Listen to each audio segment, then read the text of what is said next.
Chapter 2 from The Miserable Life of Bernie LeBaron, Watcher in the Woods. I was getting ready to make a break for it because I figured I would much prefer a good beating from a bunch of rich kids than to be eaten by an ugly old witch with an evil, drooling eye. Before I could leap away to safety, a tall, thin woman appeared behind the monster, wiping her hands on an apron. "Mother," she said, "let him go." The monster turned with a look of disappointment. "Ah, Zinnia, just this once." She said this like it would be a real treat to wallop me into next week. "Mother, let go." Zinnia had a way of saying this with her eyes wide and her brows raised that made me want to let go, but I wasn't holding anything. The monster released my wrist and I scrambled out of the thorn bush, leaving a quantity of blood, skin, and clothes behind. I was ready to bolt when Zinnia offered me her hand. "Hi," she said. "Sorry about Mom. She doesn't always know who she's talking to." I hesitated. I glanced at her hand. There weren't any claws. I peered up at her face. She seemed safe. No drooling eye, no grisly red eyelid, just a normal-looking, middle-aged woman with graying hair at the temples and a calm, steady gaze. I shook her hand. It was cool and dry. Her gaze flicked to where the rock had busted my skull. "Come inside while I clean that up for you." She didn't ask me if I wanted to come inside. She just told me to, like she was used to ordering people around. She didn't wait for a reply either. She just turned and went inside while the monster watched me with a hungry expression on her face. So I went in. The house was more of a cottage, but you could tell no guy ever set foot in it. It was as clean as an operating room, and everything was decorated with flowers. The walls were painted pink, and the smell? Wow. It smelled like a perfume shop had been blown up, and all the perfume vapors had settled in this little cottage. No man could have survived in such a place. He would have died from sensory trauma. Zinnia made me sit at the table while she brought out the alcohol pads and Band-Aids. I've often wondered who the idiot was that decided it was a good idea to clean wounds with alcohol. I used to think it was just the adults' way of getting even with us poor, innocent children. Since adults did it to them when they were kids, they figured they have the right to do it to us. Now, I'm sure it's a huge conspiracy. I've noticed there's a lot of things adults try to feed you or do to you that either taste like diesel fuel or hurt like the devil. And then they say, "It's good for you," or "Take your medicine like a man." Now, what the heck does that even mean? How does a man take his medicine? The only man I remember seeing take medicine was Uncle Jerry, and he takes it worse than I do. He cries and blubbers so that Aunt Elsie has to sit on him and pour it down his throat. She's a nurse, so she knows just where to put her knee to make him open his mouth. So when Zinnia came at me with that alcohol wipe, I shied away like a frightened horse. She gave me that stupid adult look that's usually followed by, "This won't hurt a bit." Instead, she grabbed my chin and said, "Grit your teeth, honey, 'cause this is gonna hurt like the dickens." I was so shocked that an adult would be honest about it that I sat there like a chump until the alcohol hit my nerves. I sucked in my breath with a sound like a punctured tire going flat. Zinnia smiled while she scrubbed.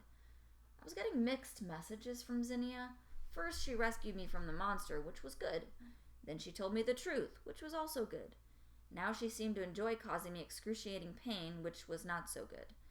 When she finished with my head, she turned to my elbows and hands and knees. Pretty soon my body was in so much agony, I think my pain nerves just turned off or something. I hurt everywhere and nowhere all at the same time. It was kind of confusing. While Zinnia worked, the monster lurked by the door. I turned to keep an eye on her just in case the sight of blood made her thirsty for more. I guess Zinnia saw my expression because she said, "She has Alzheimer's, so she can get pretty confused, but she won't hurt you."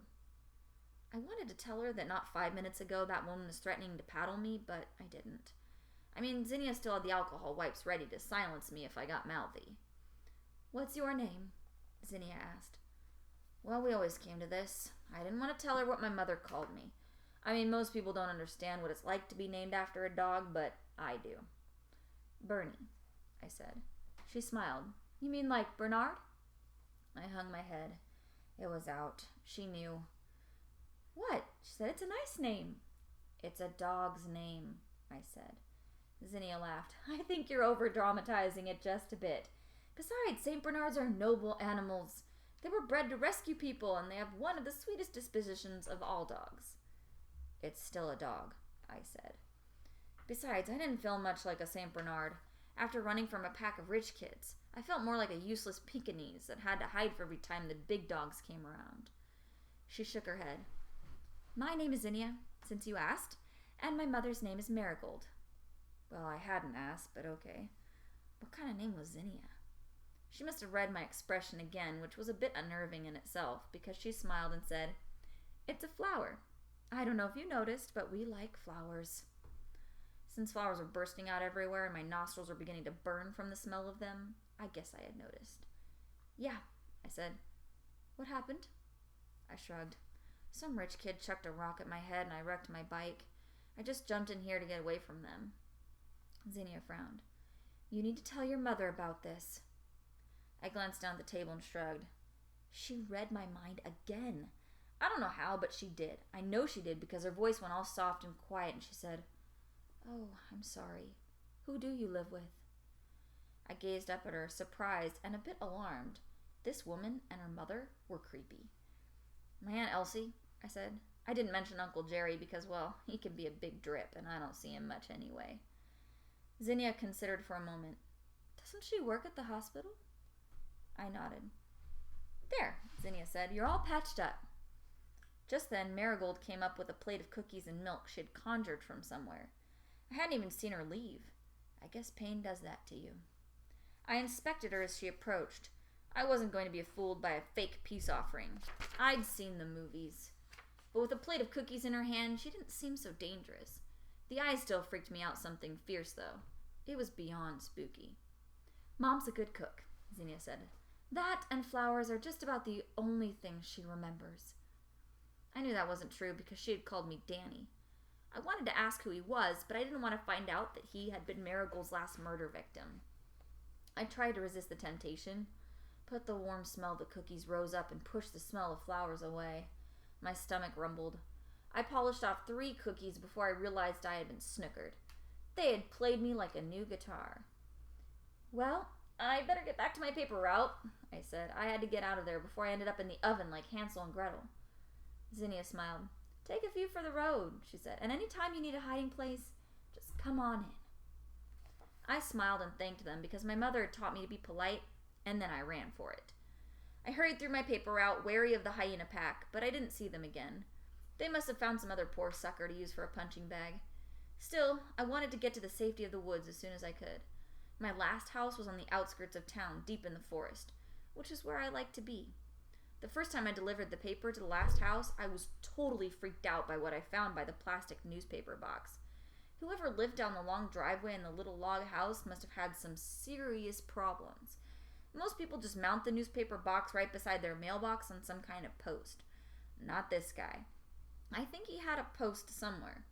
If he did, it was buried under the biggest pile of junk I had ever seen. I mean, he had old rakes, hubcaps, parts of bikes, beer cans and bottles, stones and bits of rusted metal. I even found a hand grenade perched on an old rotten teddy bear sitting right beside the newspaper box. It was a real hand grenade too, and it still had the pin and everything. In the crevices around the pile of junk, he had poked a bunch of bullet casings. Some of them were huge. I swear they were 50 caliber or bigger. I was always real careful when I poked the newspaper into that box. I didn't want to upset anything and get my arm blown off. I don't know where this guy got all this military-looking junk, but I wasn't going to ask. It isn't like he gave me a chance either. At the end of every month, I found a Ziploc bag taped to the newspaper box with the money for the paper and an extra $1 as tip. I never saw him. I didn't find out he was watching me until later.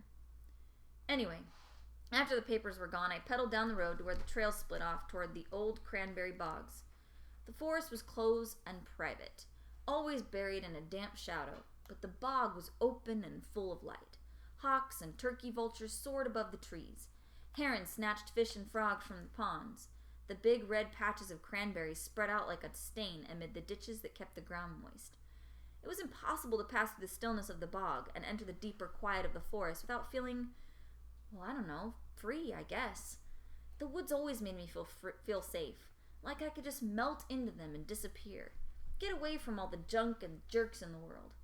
The best time of year to be in the woods was the fall and spring, right when everything was getting ready to bed down for a long, cold winter, or when it was just waking up and taking a deep breath of the rich, clean air. The forest and the bog were my hunting grounds. Well, okay. I didn't hunt with a gun or anything. I hunted with cameras. Game cameras. These were little box cameras that I strapped to a tree, and they could take pictures or videos day or night. They were pretty darn cool. I had 6 of them. It took me forever to save up enough money to buy them because they're expensive. Just about every penny I earned went into keeping them up, too. I set them up to watch the game trails because I was collecting photographs of all the different types of animals in the woods. I had a collection of animal tracks and feathers and skeletons, too, because I wanted to be a wildlife biologist. Every day after my paper route, I rode through the cranberry bog, ditched my bike, and started roaming the woods. I carried everything I would need in my backpack. I had a tracking kit, plaster of Paris for taking molds of tracks, my cameras, extra batteries, a bottle of water, everything. I only checked my cameras once a week because I didn't want to scare the animals away. Since I had 6 cameras, I took one home every night to download the images. I brought it back and set it up somewhere else the next day. Today, something was different. The shadows staved off some of the August heat, but the air was so thick that the forest was stifling. Sweat streaked my face and soaked my shirt. The big oaks and pines dominated the forest, with the occasional white birch standing out stark and lonely in some boggy place. The wide feathery ferns swayed as I passed.